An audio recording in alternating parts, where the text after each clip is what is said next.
Всем привет! Это Ярослава, и это канал для тех, кто изучает русский язык. Я думаю, вы слышали об этой новости. Я думаю, вы слышали о покушении на кандидата в президенты Соединенных Штатов, о покушении на Дональда Трампа. Я думаю, что никто не мог это предсказать, хотя один человек смог это предсказать, и это российский политик. Один российский политик смог это предсказать. Вы знаете, в Болгарии есть Ванга, ясновидящая, которая может видеть будущее. В Соединенных Штатах есть Симпсоны, которые предсказывают будущее, а у нас это Жириновский. Я не знаю, как лучше вам объяснить, кто этот человек, но давайте посмотрим пару видео. Мира, все мусульмане мира, вся Восточная Европа.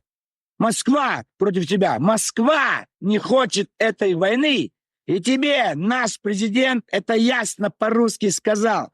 Не сметь стрелять по Багдаду. Лучше вместе под Тбилиси. Сколько стоит? 375. Сафонов оплатить. Давай. Сколько стоит? 150 рублей. Сафонов оплатить. И сколько стоит? Стоит 250 рублей. Да. Сафонов, кассу оплати, попробуй. Помолчите, кто там что-то видел? Помолчать! Вы видели что-то там? Я думаю, вы поняли, что Владимир Вольфович Жириновский, ну, достаточно эксцентричный мужчина, очень интересный, необычный мужчина. И сегодня давайте посмотрим, что он сказал, как он предсказал это покушение. Во-первых, что я хочу сказать. Наш Владимир Вольфович уже не в живых. Он умер 2 года назад. Его не стало 2 года назад. Поэтому это предсказание стало еще более интересным. Кстати, я даже не знаю, это на самом деле было предсказание или это видео просто нейросети, но давайте посмотрим, будем практиковать русский язык. И здесь есть много интересных выражений. Не забудьте скачать бесплатный PDF. Ссылка есть в описании. В этом PDF есть словарик и есть небольшая практика, чтобы вы могли лучше запомнить все интересные и важные слова.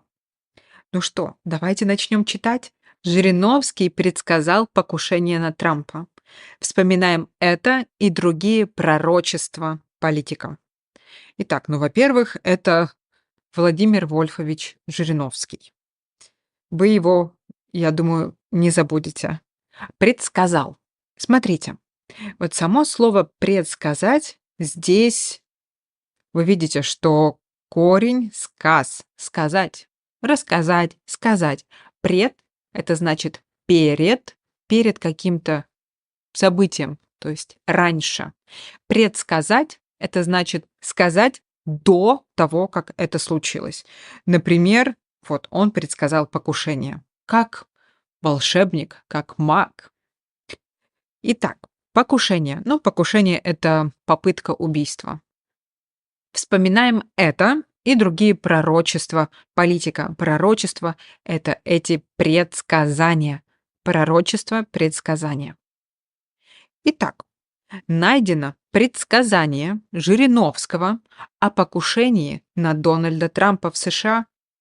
Оказалось, основатель ЛДПР, вот, основатель — это значит он основал, он главный человек в ЛДПР. ЛДПР — это Либерально-демократическая партия России.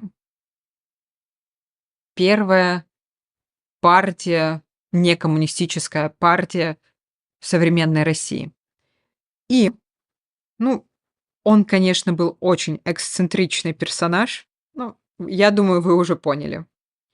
И он говорил об этом с трибуны Госдумы еще в 2016 году, когда Трамп только стал президентом США. Но я думаю, здесь все понятно.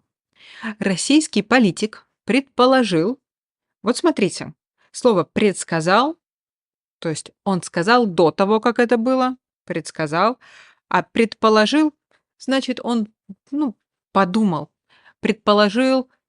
Да, предположил — это значит, что он подумал. Это была его гипотеза, его теория. Предположил. Российский политик предположил, что американского лидера попытаются убить.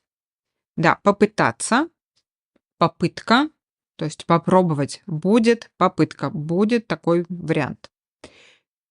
Как президента Джона Кеннеди в 1963. Покушение на Трампа действительно произошло в июле 2024 года. Действительно, на самом деле произошло в июле 2024 года. Вспоминаем, что еще предсказывал Владимир Жириновский. Я прочитаю, что он сказал. Надеюсь, что я смогу вставить видео, и его не запретят. На одном из заседаний, то есть собраний, встреч Госдумы, Государственная Дума — это часть парламента, Владимир Жириновский заявил: «Сейчас Дональд Трамп что-нибудь не то будет делать, убьют, как Джона Кеннеди. Вот случайно в каком-нибудь штате какой-нибудь сумасшедший взял и убил». Дональд Трамп что-нибудь не то будет делать, убьют, как Джона Кеннеди. Вот случайно в какой-то штате какой-то сумасшедший взял и убил.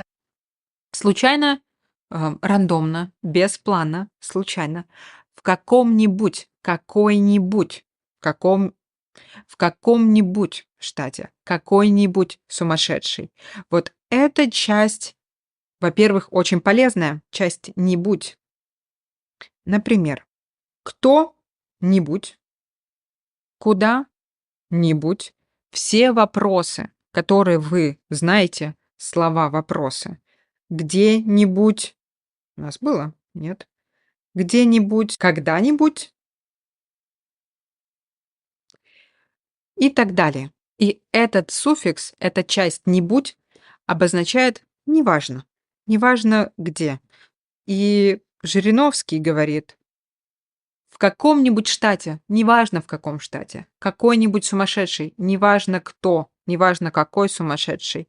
Ну, например, я хочу где-нибудь отдохнуть. Я просто хочу отдохнуть, неважно где. Или я хочу пойти на какой-нибудь фильм. Я просто хочу посмотреть фильм. Мне не важно, какой фильм, на какой-нибудь, любой. Когда-нибудь я поеду в Париж. Когда-нибудь я полечу в Париж. Когда? Не знаю, это не важно. Когда-нибудь. Однажды. И это интересная структура, посмотрите. Взял и убил. Взять — это вообще в свои руки. Например, я взяла подушку, я взяла ноутбук. Взять в свои руки. Например, я взяла свою цепочку в руки. Взял и убил. И эта фраза, точнее, эта структура взял и сделал. Взял и написал, взял и прочитал, взял и посмотрел, взял и съел, обозначает, что просто не думая. Мне, например, мне нужно сделать домашнее задание. Надо просто взять и сделать. Не нужно думать, не нужно размышлять, надо просто делать, и все.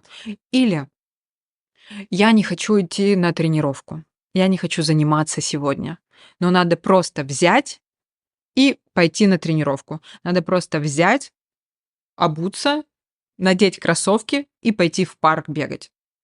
Просто взять и сделать. Просто сделать.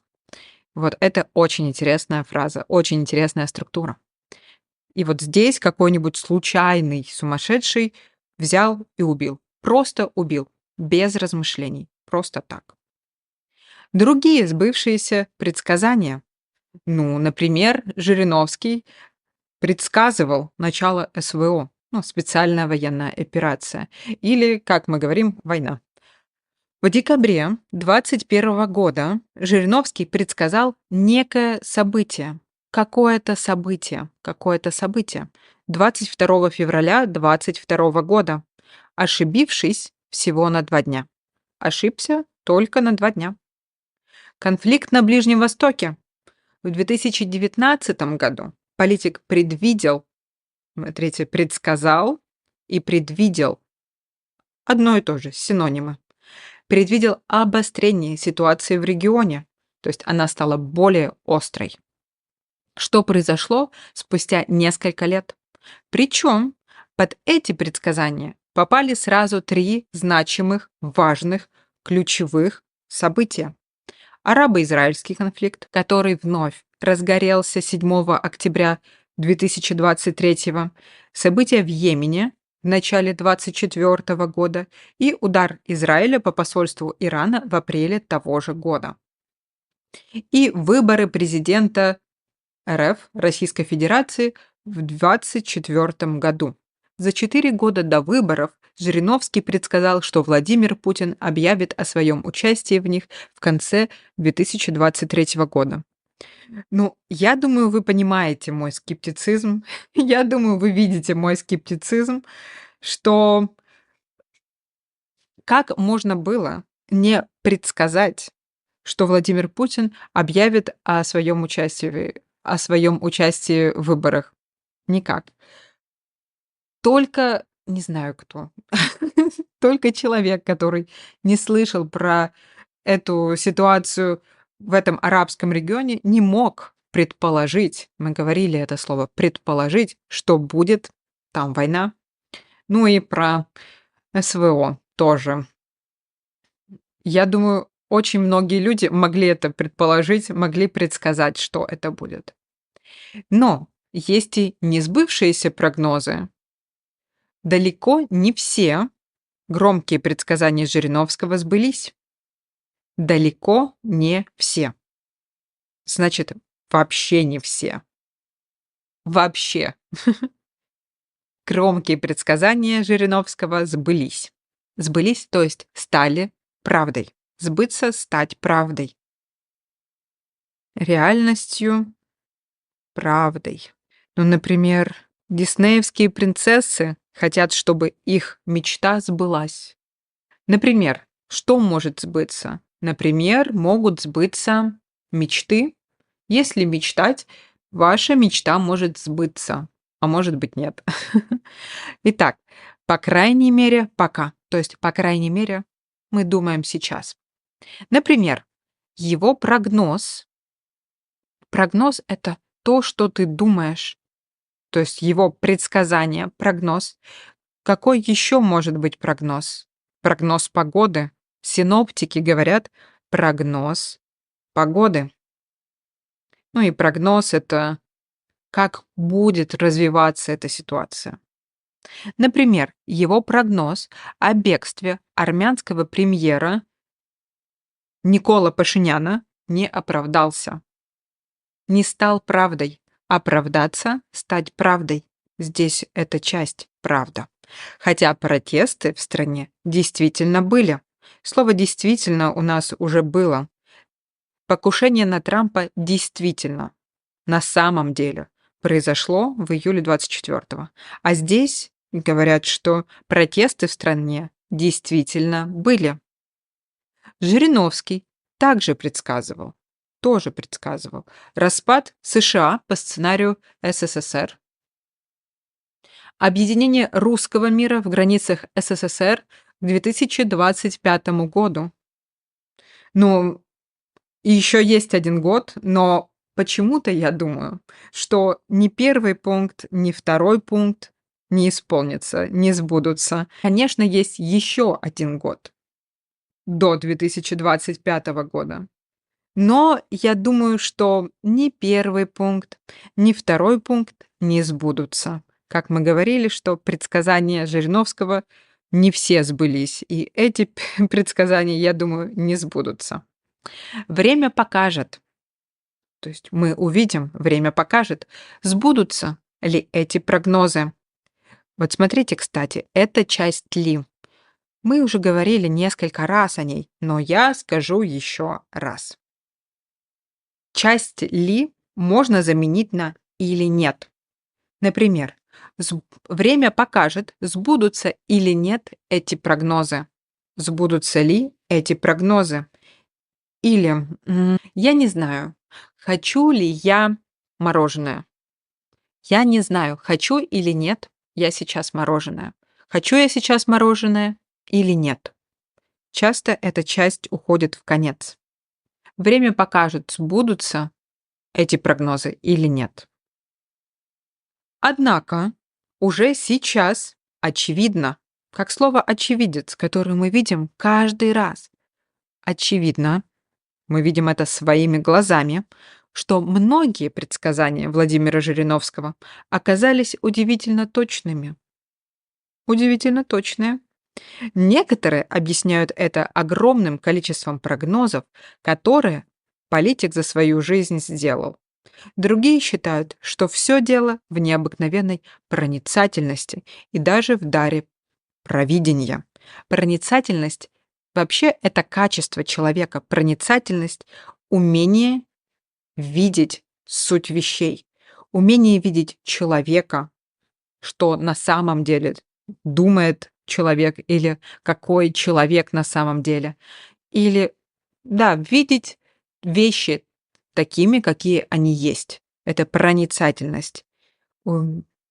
Вещи такими, какие они есть. Или даже даре провидения. Дар — это талант, божественный дар. Провидение, дар предсказания. Провидение — это дар предсказания. Да. Некоторые объясняют огромным количеством прогнозов, как прогноз погоды, который политик за свою жизнь сделал. Другие считают, что все дело в необыкновенной проницательности и даже даре провидения. Но я думаю, что это можно объяснить одной хорошей русской пословицей. Я не буду ее говорить полностью, потому что там есть нехорошие слова, но в таком смягченном варианте, как эвфемизм, эта пословица может звучать так: болтать, не мешки ворочать. Просто разговаривать очень просто. Просто разговаривать это не работа. Можно говорить много чего, неважно что, но иногда, видите, даже, как говорят, даже сломанные часы 2 раза в день показывают правильное время. Ну что, это было такое короткое видео. Спасибо, что досмотрели его до конца. Если хотите больше, то не забудьте поставить лайк, не забудьте подписаться на канал, и мы с вами встретимся уже очень-очень скоро. До скорой встречи. Все, всем пока.